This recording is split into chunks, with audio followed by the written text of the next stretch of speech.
Bismillah, walhamdulillah, wassalatu wassalamu ala rasulillah. Alhamdulillah, dear friends and colleagues, by the mercy of Allah subhanahu wa ta'ala, we are able to continue our Quranic grammar in Arabic language class. Alhamdulillah, we are receiving very good feedback from our audiences, and we are seeing a lot of views of our videos. So we kindly request you continue subscribe it, so the way you get the video feed, you will continue to get it as we record it and update into our channel. So by the mercy of Allah subhanahu wa ta'ala, we are going to continue our third class today, and I would quickly touch base the lessons we have learned from last class. So in our second class, we have learned parts of speech. Like in English, there are 8 parts of speeches, and in Arabic there are 3. We have learned ism, fi'l, and particles or harf.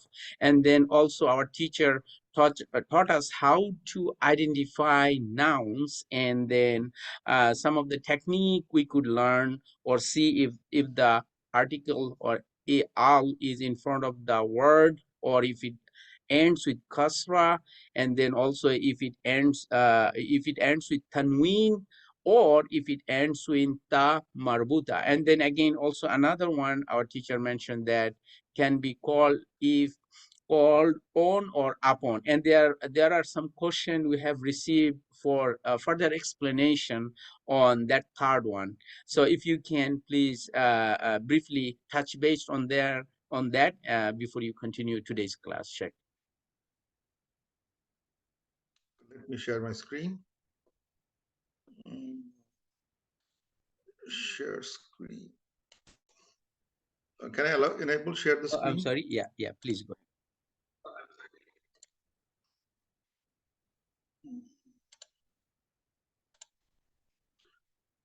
أعوذ بالله من الشيطان الرجيم بسم الله الرحمن الرحيم الحمد لله رب العالمين الصلاة والسلام على سيد المرسلين وعلى آله وأصحابه أجمعين ربي اشرح لي صدري ويسر لي أمري واحلل عقدة باللسان يفقهوا قولي. So I'll do a quick review. I had one review page. I just wrote it down here. We went through as you said, 3 word types: ismun, fi'l, and harf. 3 types of parts of speech. We went through that, and we also looked at how to identify the ism. Some clues were discussed that it has al before it. Some of the word ending we know because some of the style of word ending, like ta marbuta, makes it easy way of knowing that's a noun. And the one that was asked, the question is, when we call something with the ya, with the where is my screen?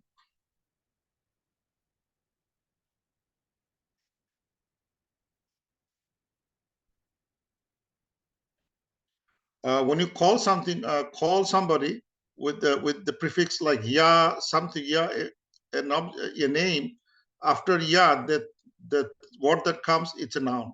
So when you say ya Ahmadu, so Ahmad will be a name. Ya, after ya, we never get ya mu'min, ya Muslim. Always after ya, when you call upon something, that object, that word would be a noun. So that was the question that was asked. So what happens when anything that comes after ya, ayyuha, all those are coming, and noun will come afterwards. And also we looked at a noun can be definite or indefinite. We call it a little bit more elaborately, I'm saying today. If it's definite, we call it Arabic ma'rifa. And if it's an indefinite, we call nakira. Definite means putting alif lam before it. And so if it's kitabun, that's a nakira, a book, indefinite. But when you put al kitabu, always remember, when you put al, tanwin goes away. So we put single dhamma to say al kitabu. We never say al kitabun, never.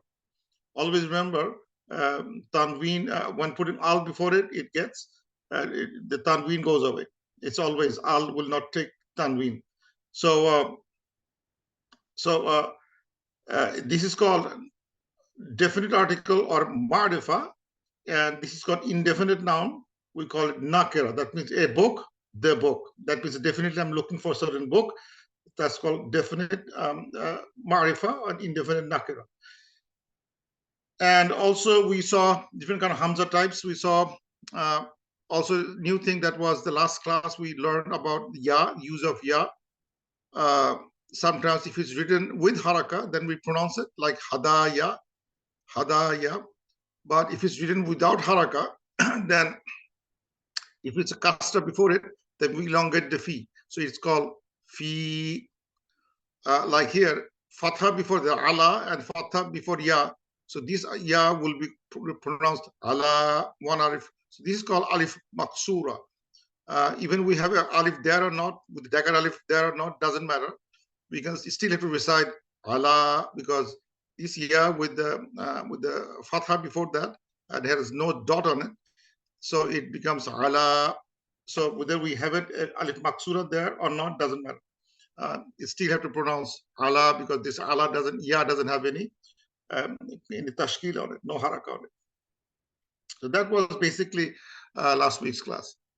So today we'll do look at the gender in Arabic language, the jins, the gender. And this is a very tricky one, very tricky for the beginners, how to identify a gender because the nouns are, the pattern is difficult. So to give you a preview how difficult it is, look at how it's defined masculine. Muzakkar or masculine in Arabic is defined. Ma laisa bi muannas means that what is not feminine. What is masculine? That is not, which is not feminine. That means masculine has no identity by itself. It's very hard to identify masculine. That means what is not feminine is a masculine. So what we have to do is find the feminine, and which is not a feminine, it's a masculine. So we don't have a good identifier for the masculine, rather than we have identifier for the feminine, and whichever is not a feminine, it becomes masculine. And it doesn't follow a good English language style of way of, some of them will not match at all. We'll see. This is the difficult part for non-Arabic speaker problem. So if you look at the, before we go to dive into this page, let's look at the simple ones. Like for the beginners, those who wants to look at the signs only, just the sign without understanding anything, these three things are more important. Means how to know some noun is a feminine.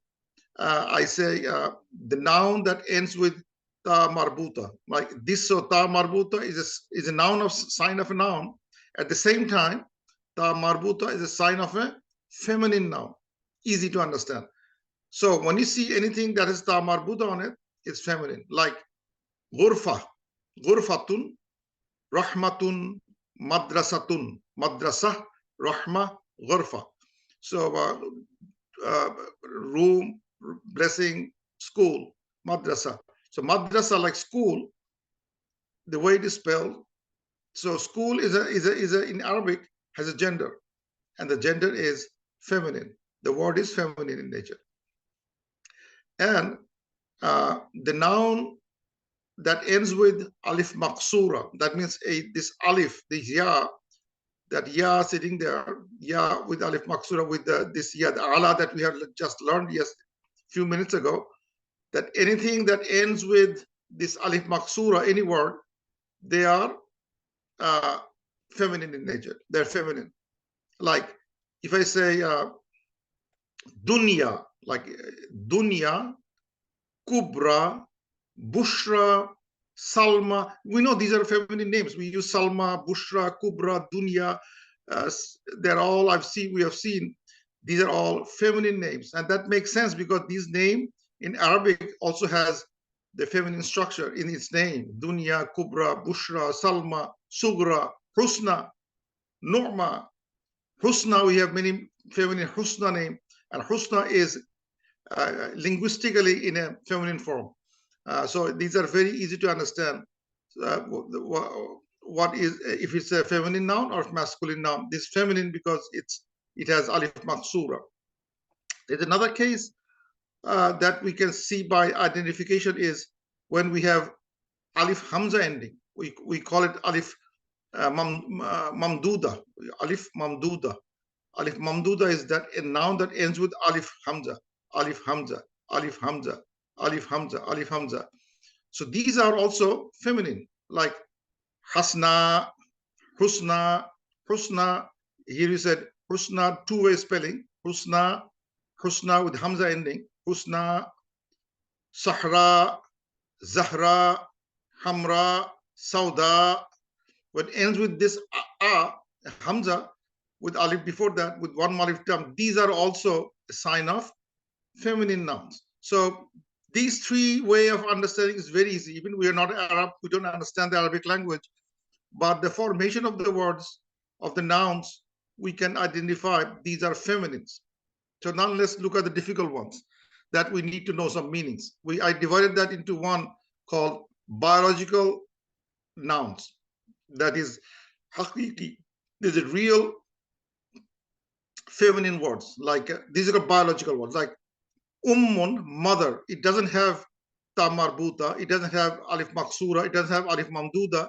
But mother, ummun, this has no sign, apparent sign, but we have to know linguistically, ummun is feminine. Mother is always feminine. Bintun, girl, still doesn't have any sign.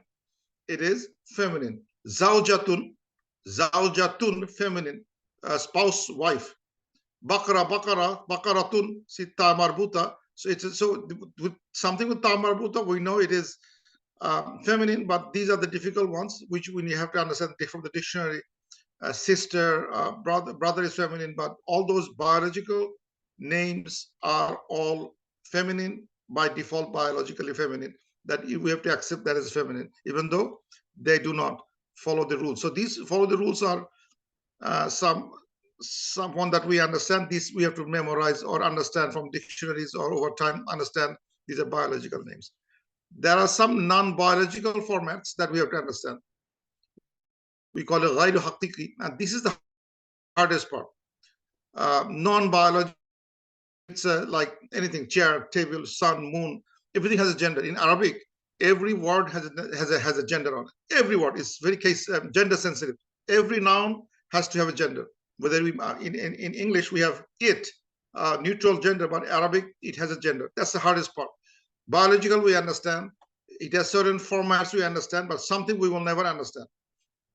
Like we call it hakiki, two types. Some has formats, some has no formats. Sama means we hear, we obey. Like what the Arab said, so like this format means there's some rule in it. Some has no rule in it, and there's no rule in it.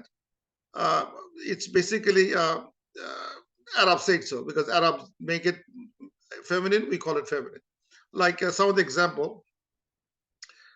Here's some examples. I want to say that like example of feminine nouns, parts of the body that are in pairs.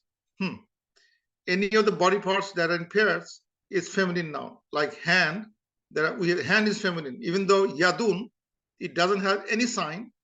And hand, who knew hand has a gender? But in Arabic, hand has a gender because hand we have two hands. So the body parts that have in pairs, we call it feminine. So yad, hand is feminine. Rijlun, leg. It has two legs. We have two legs. It's feminine. Ainun, it has two eyes. It is feminine. But nose, uzun, we have only one. It is masculine. So anything that we have only one, we call it masculine. If you have two in pairs, that's called feminine. That's the part we have to learn. How come hand is not masculine? We cannot say that's how the Arab do. That's the thing we have to go through. There's nothing we can do about it. There are also many. Let's see if we have those. No, we don't have it.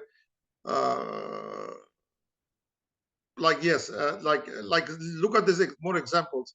Like earth, sama, sky, nafs, rih, hell, wind, jahannam, dar, harb, nar, dalu.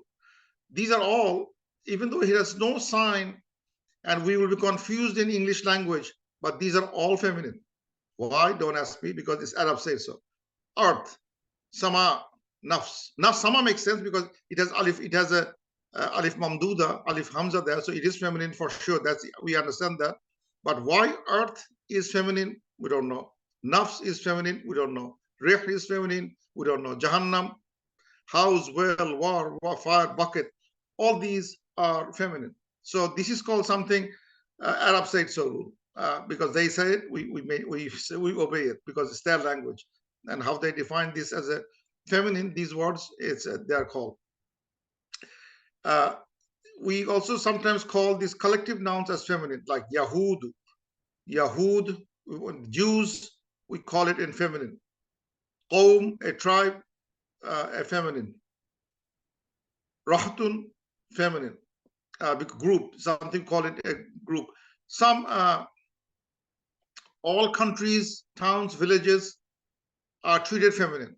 So every country, towns and villages are feminine except 6 Arab countries. We don't know why. I don't know why. Why 6 Arab countries are masculine and rest of them are feminine. Like what 6? Al-Maghrib, Morocco, Al-Urdun, Jordan, Al-Iraq, Iraq, Al-Sudan, Lebanon, and Al-Kuwait. These are all masculine names, but rest are all feminine names. So these are something we have to learn from by more and more studying the subject. We'll see that. So if we can somehow identify the feminine nouns by memorizing some of those tricks and tips and rules and practice, we found the feminine. The rest will be all masculine. So anything is remaining that masculine. Like in here, like strange thing, like it goes against our normal understanding. Like if you see like sun and moon, we call this would be, maybe if you have to say, give a gender to it, we'll say that in our language, Bangla, we'll say this is, it looks like moon is feminine. So moon has a feminine touch, make it feminine, and make this masculine because sun is roaring and big and huge. We'll call it in general language term, we will call it masculine, and moon is more feministic, beauty. But really in Arabic, the other way around, this is masculine and this is feminine. Washamsi waduhaha, we'll see that it is called as a reference as a feminine. So sun is feminine, moon is masculine. Why? We have no clue. Arab said so, and we have to understand and swallow that difficulty. And by constant reading, we will then eventually know how to identify this feminine. And why we need to know feminine? Because if we write this kind, when you have this kind of problem, let's say we write, this is a table and it is big. In Arabic, we cannot write it. We have to write he is big or she is big. Now it's a problem. In English, we didn't need to know what table is masculine or feminine. But in Arabic, we have to write explicitly in pronoun, is it a he big or she big? So that's a big problem to write when you have this kind of situation. How would I write it? Should I put he or should I put she? So I must know whether table is a masculine or feminine. Then I write the pronoun for it. So that's the thing we need to know, why we need to know this gender issue. There's another thing we have to add a little bit of tafsir type problem before I go to the next one. That is, let's say Allahu, what gender it is. We write we know Allah has no gender. Allah is neither masculine or feminine. But in the Quran, Allah Ta'ala writes himself, Qul huwa. He said himself, huwa means he is Allah, and he identify himself as a masculine. Because Arabic has to have a gender attached to it, so we write he is Allah. We wrote in English, he is Allah translation. But does that mean Allah is masculine? No. But we are bound to write a pronoun to it, and it has to be masculine. But it doesn't mean he is masculine. Allah Ta'ala is not masculine or feminine. So some of the Quranic translations, you have to be watchful that it may look feminine or masculine, but that is what Allah has revealed, which we do not know. Like angels has no gender, so but it may be referred as feminine. So it doesn't mean the angels are all all feminine. So we like mix up with fairy or some other feminine, other people think of angels like a fairy who has wings and like feminine in nature, but in our convention, we don't say they are masculine, we don't say they are feminine, we don't say that. We say they have no gender. So to make a feminine noun, we have to it's simple for the simple. Let me see, for the simple nouns, those we can it's convertible to feminine nouns. We just add a ta marbuta at the end. That will make it a feminine. Let's say we simple nouns like Muslim, Muslimun, Muslimun, and if you want to make it in language a male Muslim, and if you put Muslimatun, ta marbuta, and this like ta Muslimun, Muslimatun, then it is Muslimah. We call it a feminine noun. See, in all our, like especially in Muslim names, always have a ta marbuta at the end. So we call it Muslima, or let's say Muslimah. So this is basically Muslimah, matun. This Muslimatun, and ta becomes ha, so it becomes Muslimah.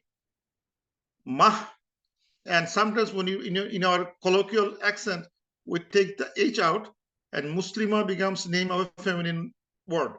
That's very common in our language. You will see in Bangla language, you will see most of the feminine names has an a ending. This a ending, that mean really it had a ta marbuta there. Ta marbuta becomes ha, and ha to H goes away and a stays. That's how we came up with the names. Like if we say wahid is one, and wahidatun is masculine one, and it becomes wahidah, and then wahidah, then hat goes away. So really we could take out all the ta marbuta and end with wahida, and looks like a feminine name. So that's how we do, but it's basically a noun with the ta marbuta at the end. We get the feminine version of the noun. Mu'min, a believer. Mu'minatun, a feminine believer. Sadiq, truthful person, masculine. Sadiqatun, a feminine, truthful person. Kazib, a liar. Kazibatun, a feminine liar. Let's see whether I have more things to do. I think I will stop here, inshallah, because we will start with a new topic next week. We have 5 more minutes left, so I'll stop it here. Subhanak Allahumma wa bihamdik, ashhadu an la ilaha illa ant, astaghfiruka wa atubu ilayk. Alhamdulillah, that is a very beautiful presentation. What I also wanted to mention that it's not only in Arabic. There are other languages which also have this kind of gender issues. For example, in French, this masculine and feminine, they are confused with it. Sometimes, like in some critics, they try to criticize Quranic Arabic by the word Allah, why it has been revealed with the masculinity, instead of just a neutral gender in the conflict of femininity and masculinity. But if they study other languages like French or some other languages, they will see similar kind of issues in those languages as well. So I think you have raised a good point when you mention about the sun and moon. That should be very common and easy to distinguish what should be male and what should be female. But since it's a cultural and linguistic on Arabic, we don't want to, change it. And another thing, sometime, when ta become ha for understanding of general, do you have any kind of recommendation quickly to distinguish like rahma? Like we know that it's a ta marbuta, but is there something people should be aware of it? Yeah, because if we just say rahma, we don't pronounce the last ha. Let's say we wrote rahma. That's the real pronounce rahma. If you say H out, then we lost the ta marbuta. Then we didn't. We lost the ta marbuta. If you don't pronounce the H at the end, ta marbuta is lost. So we wrote like this, rahma, just like this, rahma. Where is the ta marbuta? Then it has the H sound should be at the end, even it's silent, rahma. It has to be there. Otherwise, you didn't convert the masculine to feminine well. If it's well, then there should be a ta marbuta, rahmatun, rahmah, rahmah. So rahmah cannot be rahmah. If you do that, then we just distort a little bit of the spelling. Spelling distortion has happened. Okay. And that will be a wrong recitation too. If somebody say rahmah without H sound at the end, it was a recitation error too. You made a recitation error. Okay. All right. Jazakallah khairan. May Allah subhanahu wa ta'ala reward you. One more thing I like to add. Like before you that about the name Allahu, there's an interesting thing. It's a very interesting thing. I will leave that with that thought. Is in Arabic, if a gender is absolutely feminine, we call it feminine. Remember this rule.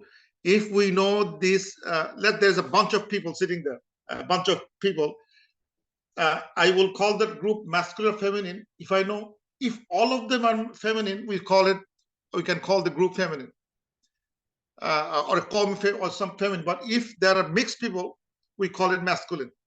So let's say when we give salam to people, a group of people, and there are some women and men, then we use the masculine form to designate them. Assalamu alaikum, to say that the kum may include masculine and feminine then when they're together. So then masculine takes the domination within there. But feminine takes only when it's absolute feminine. So feminine so when you have some gender feminine, that means it's absolutely feminine. There's no doubt about it.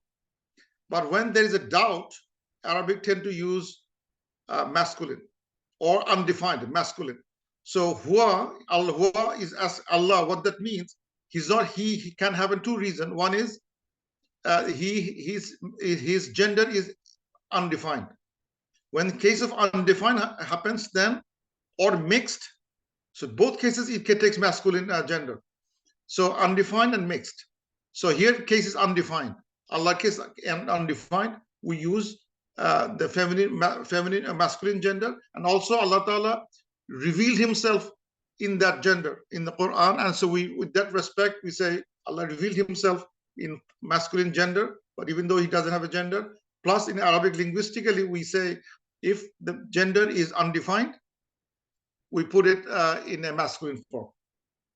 So that solves the grammatical problem that if it's undefined, they put the default masculine because we have to put a gender there. And if you have to hear Allah, would have been if Allah is absolutely feminine. In that case, we have to put hear Allah. We have to write hear Allah. It's not something to do with that is like a feminism. They can say, hey, why are you taking masculine gender? Why not hear Allah? If it's undefined, why didn't you say hear Allah? We didn't do because here can be used only when the noun is absolutely feminine and there's no mixed in it. So otherwise it will get masculine. So that way we can explain why Allah is identified as masculine. Jazakallah khairan. May Allah subhanahu wa ta'ala keep you in good health and keep us all in the good iman to continue this program. Jazakallah khairan. Assalamu alaikum wa rahmatullahi wa barakatuh. Wa alaikum salam.